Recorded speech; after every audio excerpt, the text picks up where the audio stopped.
கர்த்தருடைய பரிசுத்த நாமத்துக்கு மகிமை உண்டாகட்டும். உங்கள் யாவரையும் கிறிஸ்து இயேசுவின் நாமத்திலே வாழ்த்துகிறேன். இன்னைக்கு நம்முடைய மத்தியில அருமையான அம்மா, ஊழியக்கார அம்மா, அவங்க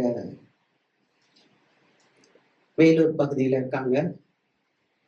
PhD முடிச்சு ஒரு ஆசிரியராக கல்லூரியில அவர்கள் பணிபுரிந்து இப்பொழுது அவர்கள் ஓய்வு பெற்று ஆண்டவருடைய ஊழியத்தை வல்லமையாய் செய்து கொண்டு வருகிறார்கள். அல்லேலூயா. வேதம் சொல்லுகிறது, ஒருவன் எனக்கு ஊழியம் செய்வானானால் பிதாவானவர் அவனை கனப்படுத்துவார் என்று சொல்லப்பட்டிருக்கிறது. ஆக அவர்கள் இந்த நாட்களிலும் அந்த பகுதியில அநேக இடங்களிலே அநேக திருச்சபைகள் தனியால் ஊழியம், அது ரொம்ப முக்கியம் இல்லையா?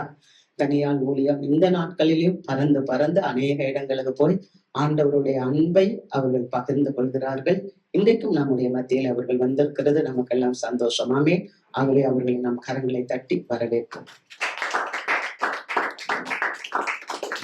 அனைவரும் தலைகளை தாழ்த்தி கண்களை மூடுவோம். ஸ்தோத்திர கர்த்தாவே, உம்மை துதிக்கிறோம், உம்மை ஸ்தோத்தரிக்கிறோம், வாழ்த்துகிறோம், வணங்குறோம், நன்றி செலுத்துகிறோம் கர்த்தாவே.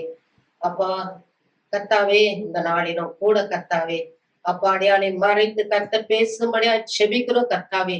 ஒவ்வொருடைய இடைப்படும்படியா செபிக்கிறோம், கிரியை செய்ய முடியாது செபிக்கிறோம் கர்த்தாவே. சிந்தனைகள் சிதறாதபடி ஒருமுகப்படுத்த முடியாது கூட செபிக்கிறோம் கர்த்தாவே. அப்பா சத்தியத்தை விதைக்கிற வேலையில சத்துருவான் பொறிக்கப்படாதபடி வேலையெடுத்து காத்து கொள்ள முடியாது கர்த்தரை ஸ்தோத்திரிக்கிறோம். அனுடைய வார்த்தையாய் அனுப்பி கர்த்தர் உயிர்ப்பிக்க முடியாது, உற்சாகப்படுத்த முடியாது, பலப்படுத்த முடியாது கர்த்தரை ஸ்தோத்திரிக்கிறோம் கர்த்தாவே. சோத்திரம் அப்பா, சோத்திரம் சோத்திரம் சோத்திரம். ஆவியான கரத்துல அப்பா அந்த கூடுகை ஒப்பு கொடுத்து செபிக்கிறோம் கர்த்தாவே. ஆவியாளர் அடியாளை மறைத்து நீர் பேசும் கிரியை செய்யும் வழி நடத்தி இயேசு மூலம் பிதாவே, ஆமென். கர்த்தர் இந்த நாள்ல நினையாத இந்த நேரத்துல இப்படியாக வரவும் கர்த்தர் இங்க ஒரு செய்தி பேசுவதற்கு கர்த்தர் கொடுத்த வாய்ப்புக்காக கர்த்தரை ஸ்தோத்திரிக்கிறேன். அதே நேரத்துல ஊழியக்கார சிஸ்டருக்காகவும் நன்றி செலுத்துகிறேன். இந்த நாள்ல தெரிந்து கொண்ட தலைப்பு காத்திருத்தல். காத்திருத்தல். நம்ம அநேக காரியங்களுக்காக நம்ம வாழ்க்கையில ஒவ்வொருத்தருக்கும் ஒவ்வொரு விதமான காரியங்கள் இருக்கிறான். அநேக நாள நம்ம காத்திருக்கலாம். அந்த காத்திருத்தல் கடிப்பை தரும் என்பதுதான் இந்த நாளினுடைய தலைப்பு. நம்ம எல்லாருக்கும் தெரிந்த ஒரு வசனம் தான் நீதிமொழிகள் 13:12. நெடுநாள் காத்திருப்பது இருதயத்தை இழைக்க கொண்டும் விரும்பினது வரும்போது ஜீவ விருட்சமாய் இருக்கும் என்ற அந்த வசனம். இப்ப நெடுநாள் காத்திருப்பது இழைக்க கொண்டும் நடைமுறையில அப்படிதான். நம்ம பஸ்ஸுக்கு காத்திருக்கும் போது கூட நமக்கு ஒரு சலிப்பு வந்துடுது. காத்திருந்து காத்திருந்து வெறுப்பும் சலிப்பும் வந்துடும். அது மாதிரிதான் சில காரியங்களுக்காக நம்ம காத்திருக்கும் போது நமக்கு வெறுப்பு சலிப்பு எல்லாம் வர்றது இயற்கை தான். ஆனால் கர்த்தருடைய சமூகத்துல நம்ம காத்திருக்கும் பொழுது கர்த்தர் அவருடைய நமக்கு பலனை தருவார். அது நம்ம ஆராதனையா நம்ம கேட்டோம். அந்த வார்த்தைய நம்ம காத்திருந்து பலன் அடையும்படியாக கழுகுக்கு சமானமாய் நம்ம ஆண்டவர் என்ன பண்ண உயிர்ப்பிக்கிறாரு, பலனை தருகிறார். அவருடைய பலனை தான் நம்ம ஓடுறோம், விளையாடுறோம், வாழறோம். அவருடைய பலன் இல்லாமல் ஒருவராலும் நம்மள ஜீவிக்க முடியாது, வாழ முடியாது. இப்போ இந்த வசனத்திற்கு தொடர்புடைய ஒரு சம்பவம் தான், எல்லாருக்கும் தெரிந்த சம்பவம் தான். யோவான் 5ஆம் அதிகாரம் 1 முதல் வாசிக்க வேண்டாம். 1 முதல் ஒரு 15 வசனங்கள் வரைக்கும் நம்ம பார்ப்போமானால் அந்த சம்பவம் என்னன்னு கேட்டா, எருசலேம்ல ஆட்டுவாசல் அந்த அருகே இருக்கிற பெதஸ்தா என்ற ஒரு குளம், எபிரேய பாஷையில பெதஸ்தா எனப்படுகிற அந்த குளம். அந்த பெதஸ்தா என்பதற்கு என்ன சொல்லுகிறார்கள் என்றால் இரக்கத்தின் வீடு என்று சொல்லுகிறார்கள். ஆனா அங்க பார்த்தா 38 வருஷமா குளத்தங்கரையில படுத்த படுக்கையா இருக்கிற ஒரு நபரை நம்ம பார்க்கிறோம். அவன் படுத்த படுக்கையா இருக்கிறான். எதுக்காக இருக்கிறான்? இந்த குளத்தை சுற்றிலும் இருக்கிறவர்கள் யார், எப்படிப்பட்டவர்கள் என்று சொல்லப்பட்டிருக்கிறது. எல்லாரும் வியாதிஸ்தர்கள், அங்க முடவர்கள், இப்படிப்பட்ட வியாதிஸ்தர்கள். அதிக நாள் வியாதியா இருக்கிறவங்க கூட அந்த தேவதூதன் கலக்கும் பொழுது முதலாவதாக புத்தி கொடுக்கிறவன் அதுல விழும்பொழுது சுகம் கிடைக்கிறது என்பது அங்க நடந்து வருகிற ஒரு காரியம். ஆக எப்பேற்பட்ட வியாதிஸ்தரும் அப்படியாக அவங்க சுகம் பெற கூடிய ஒரு சூழ்நிலை அங்க காணப்படுகிறதை நாம் பார்க்கிறோம். 38 வருஷமா, 1 வருஷம் இல்ல, 2 வருஷம் இல்ல, எத்தனை வருஷமா காத்திருக்கிறான் பாருங்க. நம்ம கொஞ்ச நேரம் பஸ் ஸ்டாண்ட்ல பஸ் காத்திருக்கும் போதே சோர்ந்து போறோம். அப்படி இருக்கும்போது 38 வருஷம் காத்திருக்கிறான், அவன் படுக்கையிலே இருக்கிறான் என்று நம்ம அங்க பார்க்கிறோம். ஆனா அவனுக்கு உதவி செய்ய யாருன்னா இருந்தாங்களாங்க? அவனுக்கு இரக்கம் காட்ட யாருன்னா இருந்தாங்களா? யாரும் அவனுக்கு இரக்கம் காட்ட உதவி செய்ய ஒருவரும் இல்லைங்க. அவங்கவுங்க பாடு பெருசாகுது. அவன் தனக்கு சுகம் கிடைக்கணும். தான் முந்தி அந்த தேவத்தோட கலக்கும் பொழுது முந்தி விழுந்து சுகம் கிடைக்கணும் அவனோட எதிர்பார்ப்பா இருக்கிறது. அங்க உதவி செய்யறதுக்கு யாரும் இல்லை, இரக்கம் காட்ட யாரும் இல்லைன்னு பாக்குறோம். அங்க ஒரு வார்த்தை சொல்லப்படுகிறது. என்னது? சில வேளைகளில் தேவதூதன் கலக்கும் போதுன்னு சொல்லப்பட்டிருக்கு. அங்க டைமிங்ஸ் ஏதாவது கொடுக்கப்பட்டிருக்குதா? குறிப்பிட்ட நேரம் தேவதூதன் வந்து அந்த குளத்துல விழுந்து கலக்குவான்னு எதனா டைம் இருக்குதுங்களா? டைம் இருந்தா கூட பரவாயில்ல, அந்த டைமுக்கு நம்ம காத்திருக்கலாம். ஆனா டைமே இல்ல. அப்போ எந்த சமயம் தேவதூதன் கலக்குவான்னு யாருக்கும் தெரியாது. சில சமயம் தான், நீங்க வீட்டுல போய் படிச்சு பாருங்க. சில சமயம் சொல்லப்படுது. அப்படி இருக்கும்போது எப்படி இருப்பாங்கலாம்? 24 மணி நேரமும் காத்திருக்க வேண்டியதா இருக்குது, விழிப்பா இருக்க வேண்டியது, கவனமா ஜாக்கிரதையா இருக்க வேண்டியது. ஏன்னா அந்த நேரம் ஒரு அவசரத்துக்கு பாத்ரூம் கூட போய் வர முடியாது. அந்த நேரத்துல கூட தேவதூதன் கலக்கும்போது மிஸ் பண்ணக்கூடிய வாய்ப்பு இருக்கிறது. அப்ப எப்படி இருக்குவாங்க பாருங்க அங்க இருக்கிற வியாதிஸ்தர் எல்லாம். அப்படி கண்ணும் கருத்துமா விழிப்பா இருப்பாங்க, முந்திக் கொள்ளணும்னு நினைப்பாங்க. இப்படிப்பட்ட சூழ்நிலையில இப்ப எல்லாருடைய எதிர்பார்ப்பு அந்த குளத்துல ஒரு தேவதூதன் கலக்குவான், முண்டி அடிச்சு முதல்ல விழணும், அப்பதான் சுகம் கிடைக்கும்ன்றதுதான் எல்லாருடைய எதிர்பார்ப்பா அங்க இருக்கிறது. இந்த 38 வருஷமா காத்திருக்கூடிய எதிர்பார்ப்பும் அதுதான். அந்த குளத்துல சுகம் கிடைக்கும் அப்படின்னு அவன் எதிர்பார்ப்பு இருந்தது. ஆனா அந்த ஒருவர் உதவி செய்யாத அந்த இடத்துல, ஒருவரை இரக்கம் காட்டாத அந்த இடத்துல யார் வந்தது? அந்த 38 வருஷமா படுத்திருந்த அவனை தேடி யார் வந்தது? இயேசு வந்தார். ஆனா இயேசுன்னு அவனுக்கு தெரியுமா? தெரியாது. அவர் வந்தாரு, நீ சொஸ்தமாக விரும்புகிறாயா என்று கேட்டார். ஆமா, நம்ம கேட்டிருந்தா என்ன பதில் சொல்லியிருப்போம்? ஒண்ணு ஆம் அப்படி சொல்லிக்கணும், இல்லைன்னா இல்லைன்னு சொல்லியிருக்கணும். அவன் என்ன சொன்னான் அப்படின்னு வேதத்துல இருக்கிறது. என்ன இந்த மாதிரி தேவதூதன் குளத்துல கலக்கும் பொழுது என்னை கொண்டு போய் விடுறதுக்கு என்ன இல்ல, ஆள் இல்ல, உதவி இல்ல. அதனால யார் போய் முந்தி விழுறாங்களோ அவங்க சுகம் கிடைச்சிருக்கு. என்னை கொண்டு போய் விடுறதுக்கு ஆள் இல்ல, உதவி இல்லைன்னு சொல்றான். அப்போ இந்த இடத்துல தன்னுடைய இயலாமையை சொல்லுகிறான்.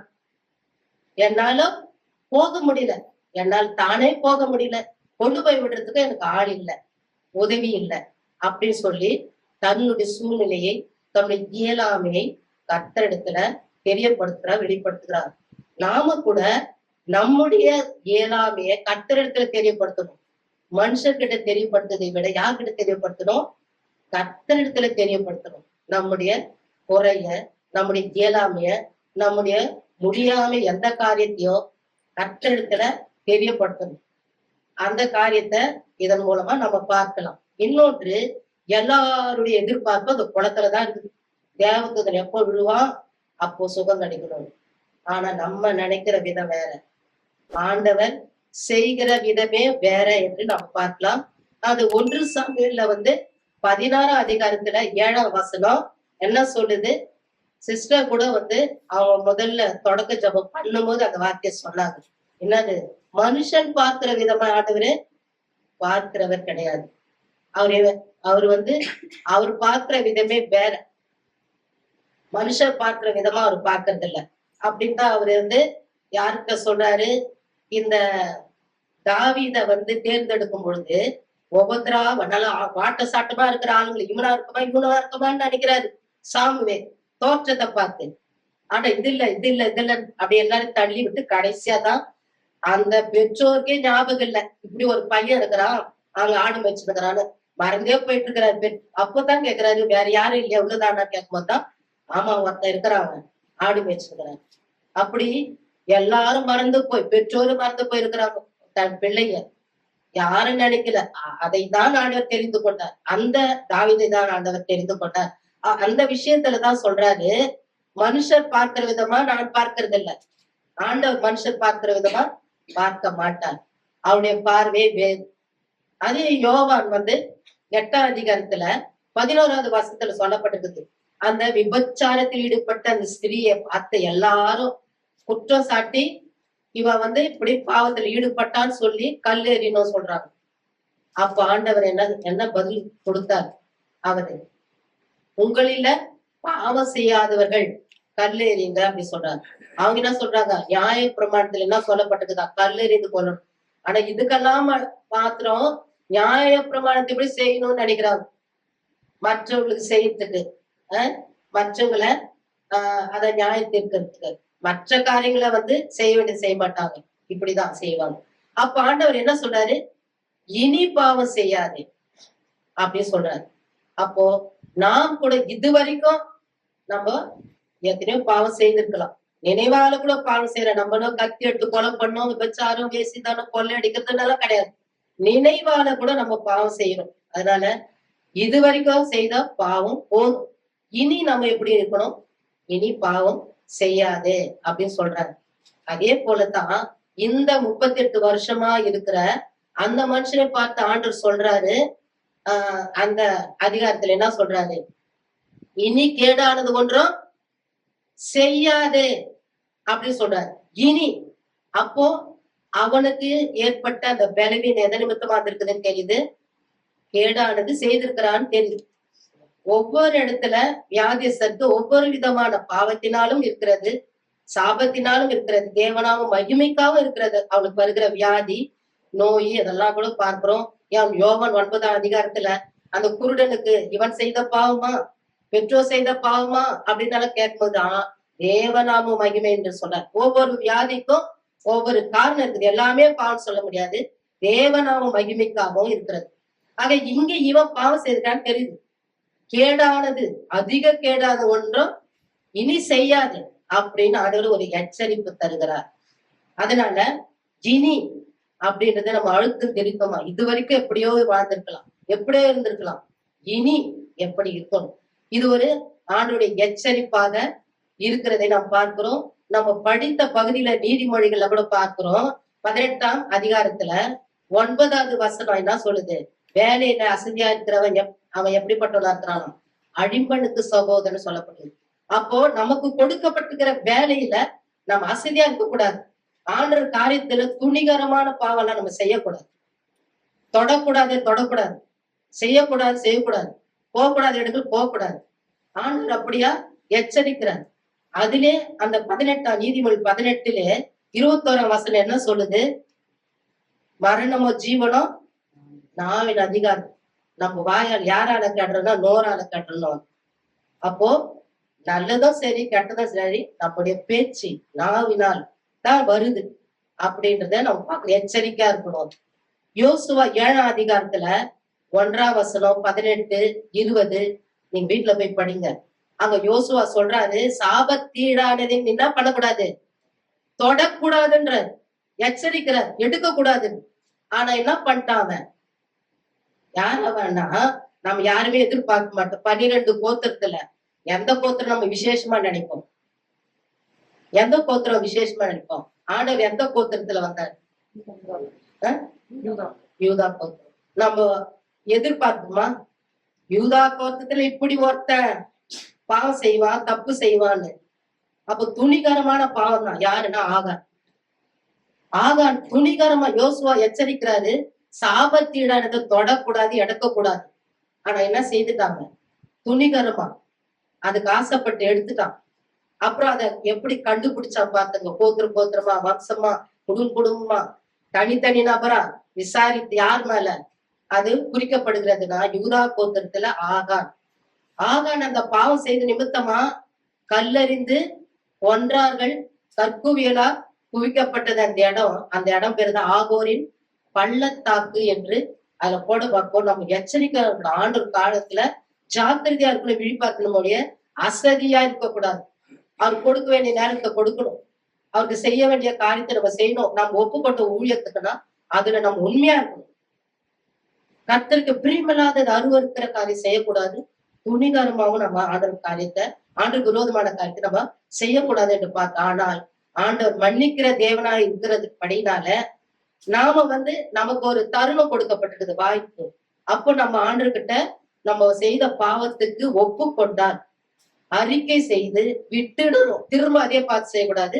விட்டு தேவ இரக்கம் பெற்றால் அந்த ஆகோரின் பள்ளத்தாக்கு கூட ஆண்டவர் நம்பிக்கை வாசலாக மாற்ற முடியும். அது நம்ம கையில தான் இருக்குது. ஆனா பாவத்தை ஒப்புக்கொள்ளணும். நம்ம செய்த துணிகரமான காரியம், விரோதமான காரியத்துக்கு நாம் ஒப்புக்கொள்ள வேண்டும். அதுதான் நம்மளுக்கு கொடுக்குற வாய்ப்பு. அதனால நோவா எச்சரித்த போது எல்லாம் அசதியா இருந்தாங்க. என்ன அந்த பேரு வெள்ளத்துல என்ன பண்ணாங்க, அழுது. அப்போ எச்சரிப்பு வரும்பொழுது நாம திருந்தணும், திருத்தி கொள்ளணும், அதுக்கு வகை பார்க்கணும். அதுக்கு நம்ம அறிக்கை செய்து விட்டு தேவ இரக்கத்தை பெற்றால் நம்ம அதுல இருந்து விடுதப்படலாம். அதுல நம்ம மன்னிப்பு கிடைக்கும். அசதியா இருக்கக்கூடாது. அதுலயும் நம்ம தாமதமா இருக்கக்கூடாது. நம்முடைய குறைகளை ஒப்புக்கொள்ளணும், தவறுகளை ஒப்புக்கொள்ளணும், அறிக்கை அதுதான் ஆண்டவர் நமக்கு கொடுக்குற வாய்ப்பு. ஆக அந்த வசனங்கள் சொல்லப்பட்டு இனி பாவம் செய்யாதே, அத நம்ம அழுத்தமா அத திரும்ப திரும்ப அந்த வார்த்தைக்கு ஒரு முக்கியத்துவம் இருக்குது. ஆண்டவர் கொடுத்த எச்சரிப்புக்கு நம்ம உடனடியா கீழ்ப்படிமை என்று பார்க்கலாம். இன்னொன்று, காத்திருந்தான். 38 வருஷமா காத்திருந்தான். ஆனால் ஆண்டவர் அவன் எதிர்பார்த்தது, எல்லோரும் எதிர்பார்த்தது குளத்தின் வழியா ஒரு தேவதூதன் தேவை, ஒரு குளம் தேவை, கொண்டு செல்றதுக்கு ஒரு உதவிக்கு ஆள் தேவை அப்படின்னு தான் எதிர்பார்ப்பு. ஆனால் ஆண்டவர் அப்படி இல்ல. தேவதூதன் மனதான் உதவி செய்யணும், சுகம் கொடுக்கணும் அவசியம் இல்ல. ஒரு குளம் அவசியம் இல்ல, ஒரு தூதன் அவசியம் இல்ல, கொண்டு சேர்றதுக்கு உதவிக்கு ஒரு ஆள் தேவையில்லை. இருக்கிற இடத்திலே ஆண்டவர் என்ன பண்ணாரு, அவனுக்கு சுகம் கொடுத்தார் என்று பார்க்கிறோம். இருக்கிற இடத்துல. அப்ப நாம சில காரியத்துக்கு இப்படிதான் நம்மளுக்கு உதவி கிடைக்கும், இன்னாராலதான் உதவி கிடைக்கும், இப்படிதான் அப்படிதான் நம்முடைய கணக்கு, நம்ம எதிர்பார்ப்பு. அப்படி இல்ல. ஆண்டவர் எப்படியும் நமக்கு உதவி செய்ய வல்லவராய் இருக்கிறார், நல்லவராய் இருக்கிறார், போதுமானவர் இருக்கிறார். அவரு நம்ம இருக்கிற இடத்திலே தேடி நமக்கு தேவையை சந்திக்கிறவராய் இருக்கிறார். ஆனால் அவங்க எல்லாருடைய எதிர்பார்ப்பும் ஒரு தேவதூதன் மூலமும் ஒரு குலத்தின் ஒரு ஆள் மூலம் உதவி கிடைக்கும்னு நினைச்சாங்க. ஆனா இல்ல, வேற விதமா ஆண்டவர் தன்னை தேடி அவன் இருக்கிற இடத்துக்கு தேடி அவனுக்கு சுகம் கொடுத்தார் என்று நாம பார்க்கலாம். நாம யாரும் எதிர்பார்க்காத நேரத்தில் கர்த்தர் நமக்கு அற்புதம் செய்ய வல்லவராய் இருக்கிறார். யாரும் அறியாத வழியில இப்படிதான் நடக்கும்னு நமக்கு தெரியாது. ஆனா யாரும் அறியாத வழியில நமக்கு அவர் அற்புதம் செய்கிறார். நமக்கு சில காரியங்களுக்கு எதிர்பார்த்து நடக்குமா நடக்காதா என்று நான் காத்திருந்தேன். ஒரு அற்புதம் ஆண்டவர் செய்கிறார். அது எப்படின்னா, யாரும் அறியாத நேரத்தில், யாரும் அறியாத வழியில் நமக்கு அவர் அற்புதம் செய்ய வல்லவராய் இருக்கிறார்.